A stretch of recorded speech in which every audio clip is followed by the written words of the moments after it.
안녕하십니까? 오늘도 하나님께서 복된 날을 주셨습니다. 우리가 그 길었던 예레미야를 마치고 이제 데살로니가 전서로 들어가게 되었습니다. 오늘 하나님께서 우리에게 주시는 말씀은 데살로니가 전서 2장 1절에서 9절까지 말씀입니다. 형제들아, 우리가 너희 가운데 들어간 것이 헛되지 않은 줄을 너희가 친히 아나니, 너희가 아는 바와 같이 우리가 먼저 빌립보에서 고난과 능욕을 당하였으나 우리 하나님을 힘입어 많은 싸움 중에 하나님의 복음을 너희에게 전하였노라. 우리의 권면은 간사함이나 부정에서 난 것이 아니요 속임수로 하는 것도 아니라 오직 하나님께 옳게 여기심을 입어 복음을 위탁받았으니 우리가 이와 같이 말함은 사람을 기쁘게 하려 함이 아니요 오직 우리 마음을 감찰하시는 하나님을 기쁘시게 하려 함이라.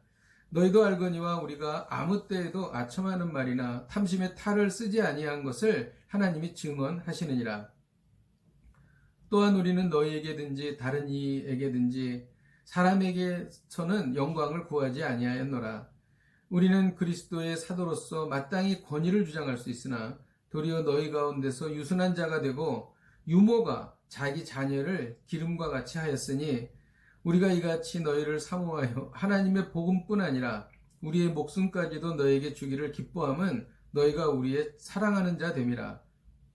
형제들아, 우리의 수고와 애쓴 것을 너희가 기억하리니 너희 아무에게도 폐를 끼치지 아니하려고 밤낮으로 일하면서 너희에게 하나님의 복음을 전하였노라. 아멘. 바울과 그의 일행은 빌립보에 들어갔습니다. 빌립보에서 귀신 들린 여종을 고쳐주었는데 이 일로 인해서 감옥에 들어가고 매를 맞게 되었습니다. 바울과 일행은 빌립보에서 나왔습니다. 그리고 그들이 간 것은 데살로니가였습니다.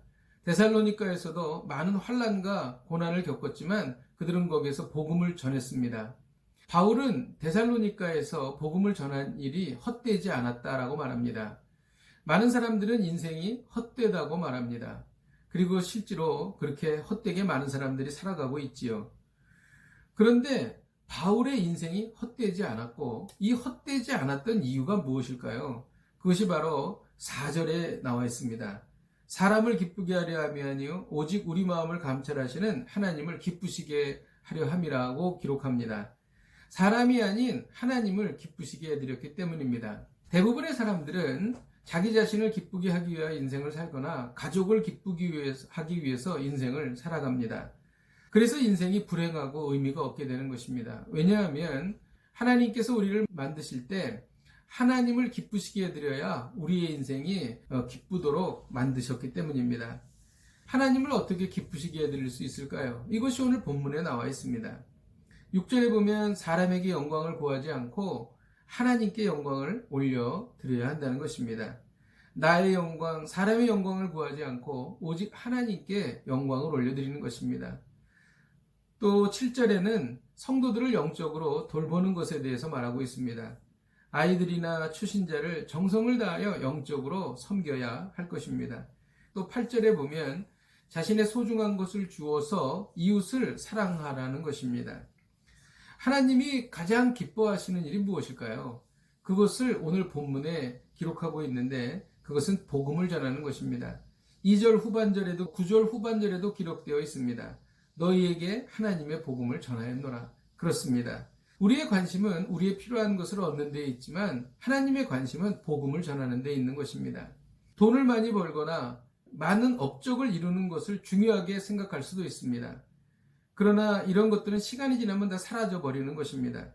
복음을 전해서 그 영혼이 주님께로 돌아온다면 하나님은 그 어떤 것보다도 기뻐하실 것입니다. 그리고 영원한 상급을 받게 되는 것입니다. 다니엘 12장 3절에 보면 지혜 있는 자는 궁창의 빛과 같이 빛날 것이요 많은 사람을 옳은 대로 돌아오게 한 자는 별과 같이 영원토록 빛나리라고 기록합니다. 코로나 바이러스로 복음을 전하는 것에 많은 장애물이 생겼습니다. 그렇다고 해서 우리가 생명을 전하는 일을 멈출 수가 없는 것입니다.